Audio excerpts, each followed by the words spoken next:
Can you believe that when the pandemic hit, everyone started to use Zoom when Skype already existed and did everything that Zoom did? Yeah. Isn't that funny? How the heck did Skype miss that opportunity to capitalize on that? It's bizarre. It is weird. Yeah, I learned how to Zoom for the pandemic, and I did already know how to use Skype. Yeah, I already had a Skype account. I'd use Skype. Wonder how they did that. That's weird. Yeah. Yeah, Zoom somehow, like this new little company, like pulled out ahead of Microsoft. I mean, Microsoft owns Skype, so it's not like they didn't have the budget. Crazy. Well, take that, Skype. We're all Zooming now. Bizarre. It's bizarre. Well, cool. Well, should we get started here? Let's get started. Hey, everybody. My name's Adam Braus. I'm Scott Moppin. This is Solutions from the multiverse.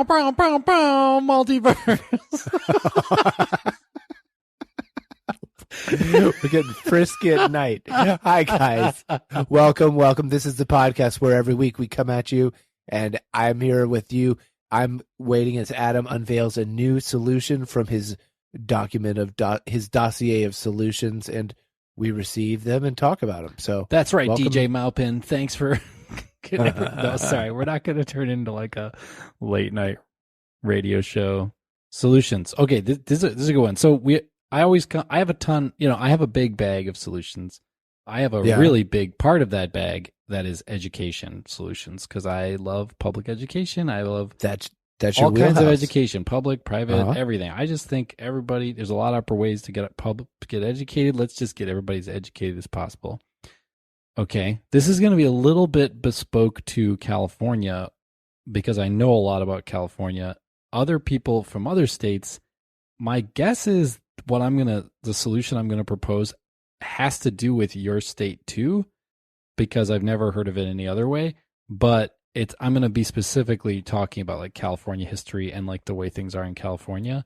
Okay. But I'm 90% sure But there's probably an analog. Yes, in your wherever state. You're at. Yes. Okay, the solution is we should illegalize or ban the ability for public schools to host fundraisers for their own school. Okay.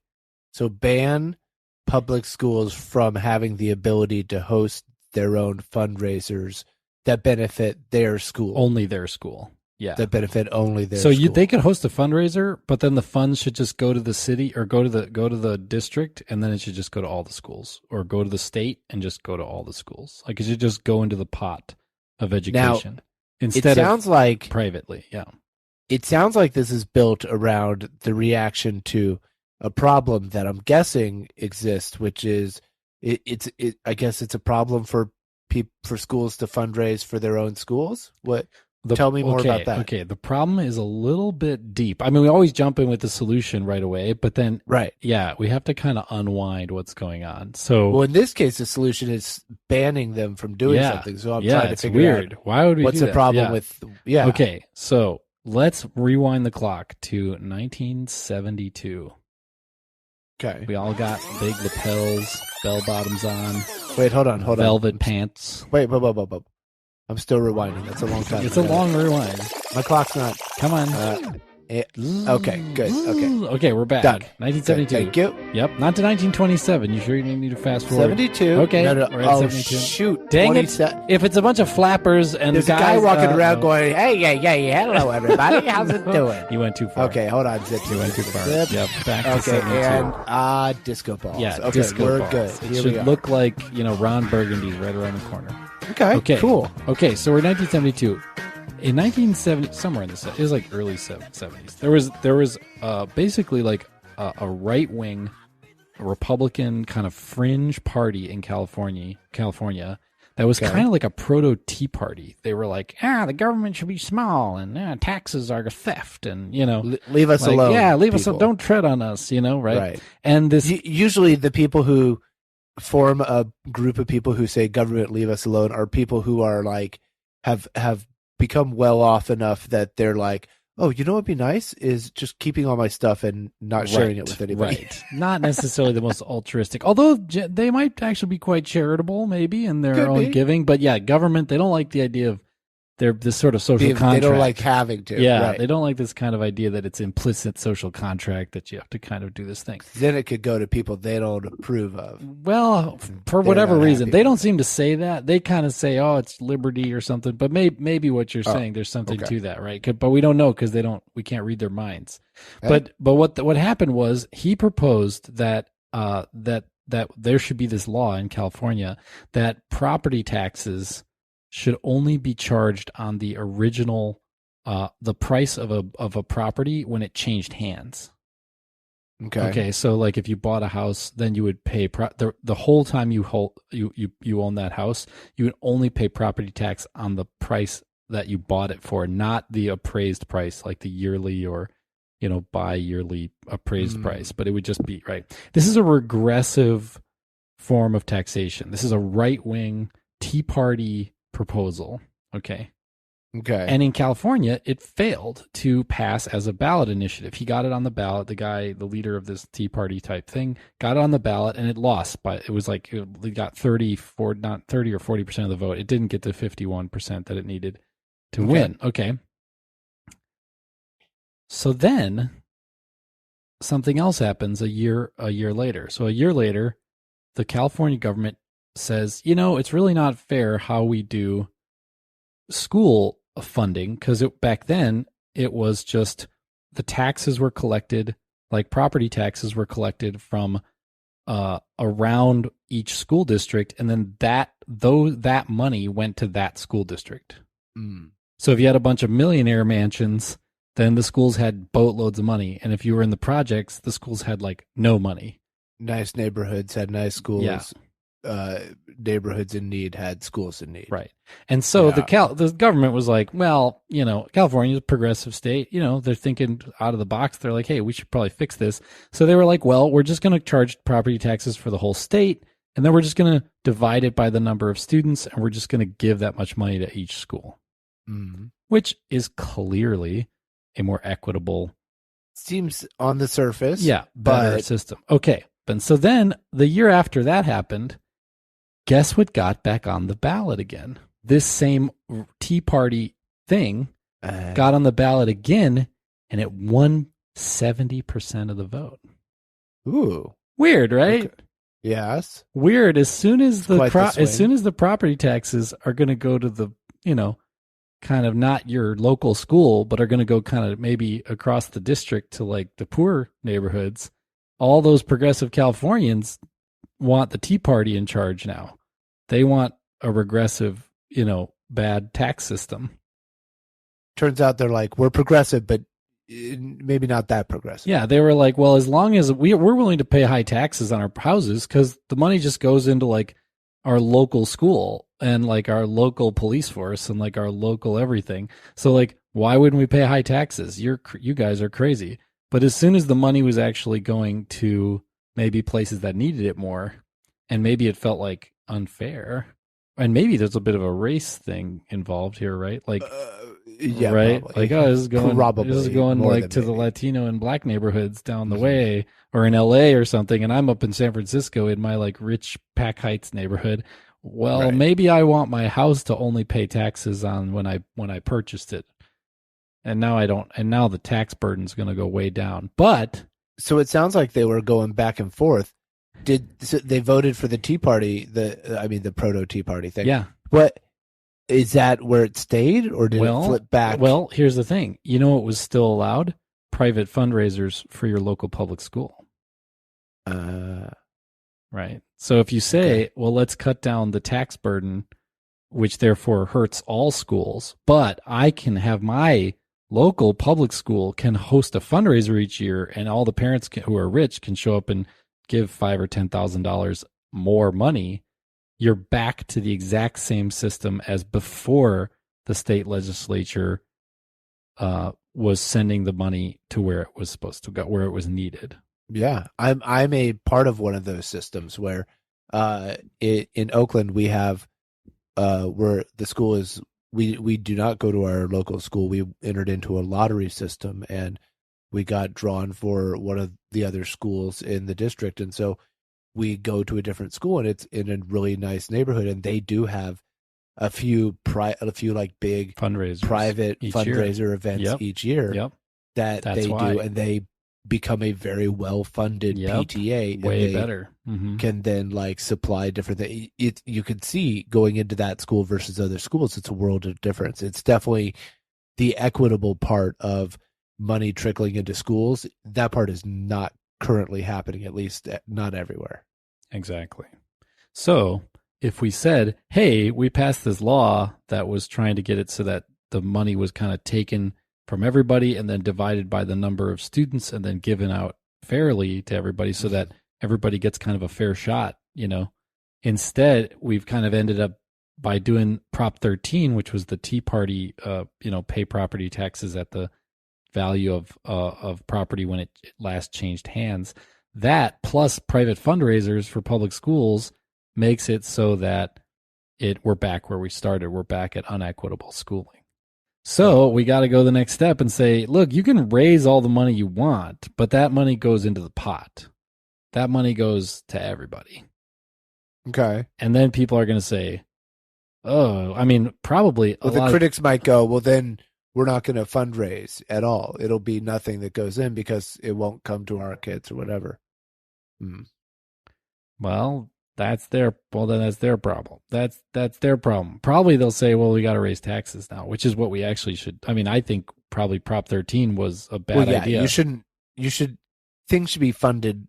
Things that need funding should be funded by by like a normal process, not by having to grassroots the funding through the parents of already stressed out parents, but whatever. Yeah. Anyway, so that's a solution. I don't know. I like it. So let me get it straight.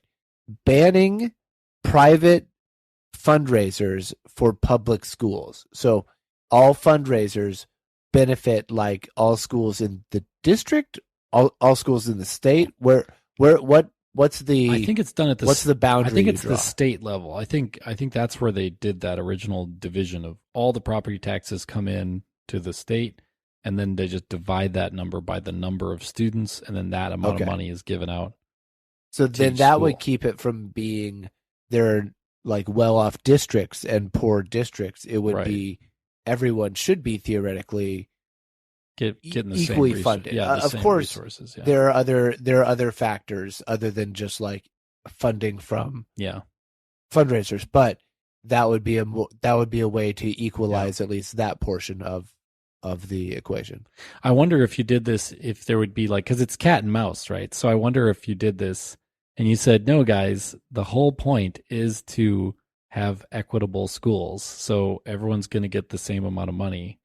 Then people would just say, there are a bunch of charter schools and private schools would start, and they would just pull all the rich kids, the rich parents would just pull all their kids out of the schools. There would be, or there would be a new trend of like in nice neighborhoods, library books would be returned with like crisp $100 bills tucked in between pages. That's the librarian just like is stacking up bills and like wrapping them in bands and being like, I don't know. Well, I guess we could use it on like awesome supplies for our school. Boy, this money, wink, wink, nod, nod. It's a real money laundering. Schools become money laundering situations. Okay, there we go. That's where we head with it. Why don't we just teach the students how to run money laundering?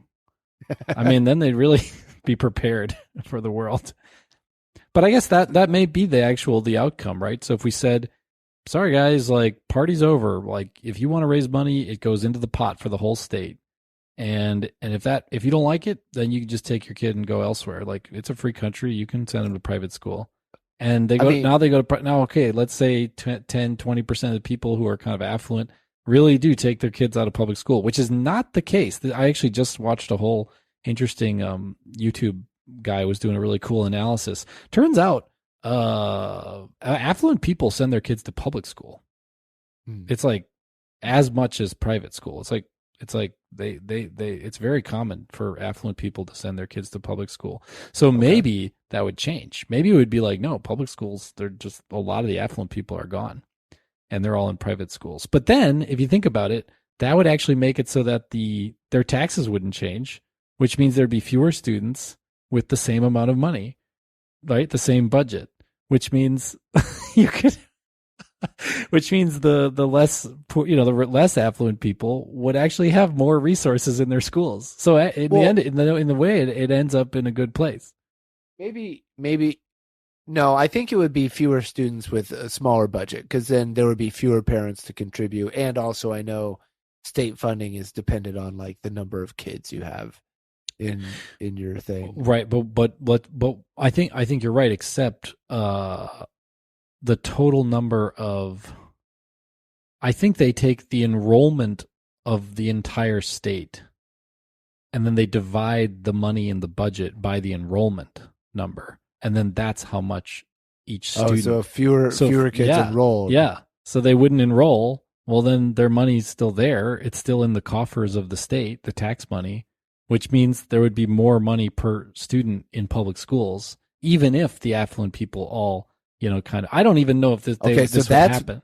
That's where we got to get to, because we got to get to a point where there are so few students left in public school and they are each getting millions of dollars proportionally, that like the kids in private school actually feel bad because the public school kids are out actually pretty with awesome their like brand new sports cars and they're I don't know. dripping in diamonds and wow. Gucci. Is this stuff. like 6 students? There's just 6 public school students, and they are just flexing hard, and all the private students are like, "Oh man, if only we could go to public school." And they're all pinching. They're all pinching pennies because their parents are like, "God, the tuition in this private school is so expensive." Like, yeah, right. Yeah, they get ratty like Goodwill clothes, and their shoes are don't fit anymore, and they're like, "I wish I went to public school." Meanwhile, the public school kid is outside like, beep, beep, see you later, losers. They drive off. I got to get to calculus. Lambo. Yeah. It's kind of a weird idea. It's a little bit, I think some people would probably say that's not American, Why are you going to raise money for your public school? You can raise money for your local school, But it's just a reality, They want, the government was trying to make it so that the money was shared equitably. The people sort of short-circuited it by cutting away the tax base. Now we got to just keep moving forward. I don't know. It's unfortunately all too American, but the idea of what America should be is what you're talking about, which is we all help each other out and you lift up the people who are in need. And this is the thing that helps do that, at least in this arm of this part of the web, Right. And maybe just, I don't know if what it is to be American. I wish what it was to be American was to help each other out. I think you're getting mixed up with Canada. What it is to be Canadian. Well, I think what certainly unequivocally is American is the ideal that it should be a meritocracy, so that we should all start from the same starting line, and then we should all be able to run a race, and then the people who are the best surgeons should end up being surgeons, and the best leaders should end up being leaders of politics and companies, and the best whatever people should end up in the best places, but the idea that everybody starts, like a bunch of people start on the starting line, 1 or 2 kids start 10 yards from the freaking finish line, and then 50 kids start 100 meters behind the starting line.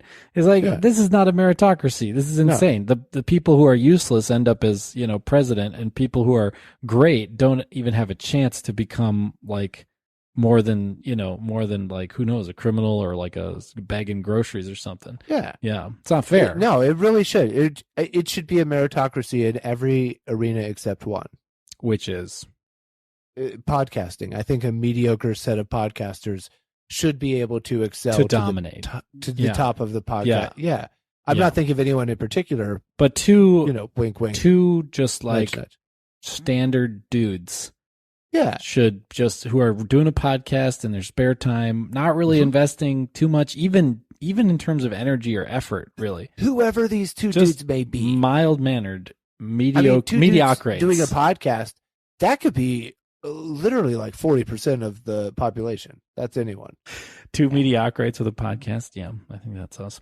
But I don't know. Yeah, I think at first blush, people are going to be like, "Ooh, that stings." That seems like, "Oh, you're stopping me from sort of freely associating or kind of using my money as a sort of almost I can spend my money wherever I want. If I want to give it to my kid's public school, then they should be able to accept that money. But the problem is, like, that may feel good for the individual or seem right. Like, yeah, you can sort of use your money however you want. But then when you think at a systems level, it just leads to this terrible inequality. So we got to stop it. Yeah. Some people are going to scream like communism, blah, blah, blah. But what this is you're doing the whole thing of donating to your school anyway, so that you're helping the general area. The problem is money's not spreading far enough. We need to get it up higher so that it can drop to a wider net and get to more affected areas. Right. That may not be the spot where you live because you might already be well off, and that's a good thing. But and there's a benefit to this too. Issues. There's a benefit to this too that I think maybe that some of the affluent people might like, which is you actually don't have to do as much of like the busing and like lottery stuff, because there aren't like these like super rich schools and super poor schools. Every school has like tons of resources. So the schools that like, maybe a school, let's not get into a crazy utopia of every school having tons of resources. Let's be honest about it though, right? Like look at California's property better tax. than we're at now, but you're not like no. Wait a second. So property tax in California is 1%, very low. Okay. In New York, it's 4%. Okay. In California, property tax is what those Tea Partiers designed. You only pay 1% on the value that you bought the property at. Okay. Which means if you bought it 20 years ago in San Francisco, I mean, the house probably is quadrupled in value since then, probably quintupled in value. Right. And you're still paying 1% on that same value. Now, say we leave property taxes the same, just 1%, right? But what if we got rid of the thing that was only passed because of the desire to like keep money local to your school, right? If we got rid of that overnight, the property tax incomes would go up by 4 or 5% because the houses have gotten so much more valuable. You're starting to lose me with all the different percentages in all the different markets, but I believe you. Yeah. Well, you would have more money. Basically, what I'm saying is you would have more money for public schools. A lot, like a lot more money for public schools. Well, I'm down for that. That sounds good. So it wouldn't just be like some, kind of cosmetic thing. It would be like a serious you can hire more teachers, pay them more, then you can decrease class sizes. Yeah. That'll help a lot. Yeah, teachers, I think generally, you want to keep the class size a little smaller. You know what teachers really like? You probably know this, you're a teacher, is they really like just like an ancillary help. So like, sure, you have a little bit smaller class size, but also just like, hey, these two students are having trouble. They're reading below the level they're supposed to. Boom, I can just like send an email and like a reading coach comes and works with them. Bam. And now like 2 weeks later, they're like with the rest of the class. Like that kind of additional stuff, counseling and like disciplinary help, like where you can have like someone come in who just, help special ed to deal with people who are at different places or having different problems. So there's all kinds of, not just, you don't even have to just make the classroom smaller too. You can also bring all these ancillary things in. Anyways, it's kind of an interesting thing. I think it's a little bit of a wonky thing to like think about how this original like Prop 13 failed, and then they passed this education thing where that was really a pretty progressive like meritocratic sort of thing. And then once they did that, then the Tea Party like Prop 13 passed. Ooh. I'm generally pretty proud of being Californian, because we do a lot of things, progressively first, in terms of especially social stuff and whatnot. But man, when I learned about that history of California, I just hung my head in shame. I was like, ooh, that's some gnarly nar-nars. Gnarly nar-nars indeed. Such nars. Well, we got the fix, everybody. We can figure it out, but how do we install it, Adam? Oh, this is unfortunately has to be a legislative thing. You would have to pass a law. So we have to harangue our some representatives. The amount of time we can do it. Okay. So that's the unfortunate thing. I mean, a lot of times we want to have solutions that people can kind of like go out and do, or it's like a startup or something. But this one is just like, nope, you'd have to go and change the law and say, when anyone raises money for a school, it goes to the state. It doesn't go to that school's coffers. Yeah, that's it. Well, then someone needs to propose it, and I other guess people need to be there to to second that proposal. Well, we have that meeting with Gavin Newsom coming up next week. We could talk to him about this. We could talk to him about this. Oh, I was going to ask him about barbecue tips. Well, this is way smarter. Like tri-tips? Or you mean like tips on? Yeah, like what does he do? Like how long should I put hot dogs on the grill for? Just it's going to be summer soon enough. I figure I need to know. Is that his thing? Have you Is that? I figure, right? I mean, look at it. Look you at the guy. You don't get to be governor without being a good grillmeister first. You got to be grillmeister before you're governor. That's the prerequisite, right? You have to be 35 years old plus a grill master, and then you're eligible to be governor. I think you're right. I mean, that's the way Arnold did it, right? He was like, Mr. Universe or whatever, bodybuilder, then grill master, then governor. I mean, that's the reason George Foreman did that whole grill thing. He was trying to get into politics. Really? If I remember correctly. I mean, why doesn't Arnold run for president? I mean, inshallah, right? He can't. Inshallah. We'll change it. Let's change the Constitution. Come on. The Terminator. Okay, maybe not. He didn't do great things in California, but I do like he fights gerrymandering, which I think is great. He really hates gerrymandering. All right, we got to wrap this up. This is getting we're getting to the Terminator shooting Jerry man who's mandering all around. We're trying to change the Constitution. It's just we're getting out of hand here. We're getting way out of hand. Next solution: change the Constitution so that Arnold Schwarzenegger can be president. I promise you, this is a good choice. I promise you. Oh no! All right, okay. Take care, everybody. Thanks for listening. Tune in next time. Bye.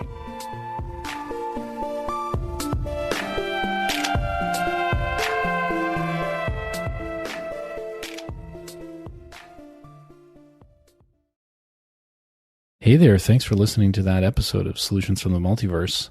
Yeah, we're back with a little after roll. Hello. Hey, after roll. Roll that after roll. So basically, we want you to subscribe. Yeah. And rate and review. And tell someone, take your favorite solution and send it to someone who you think it would blow their mind to hear it. Yeah, we love making the show. We're proud of it. And we're excited. We want other people to show. We know that the main way people find podcasts is word of mouth. I know that's true for me. I listen to my friends who also listen to podcasts tell me about ones, and I go, okay, I'm cluing into that. So we want to be part of that chain. So thanks for being a part of Solutions. Yeah. Thanks for joining us, and we'll see you again real soon. Bye. Bye.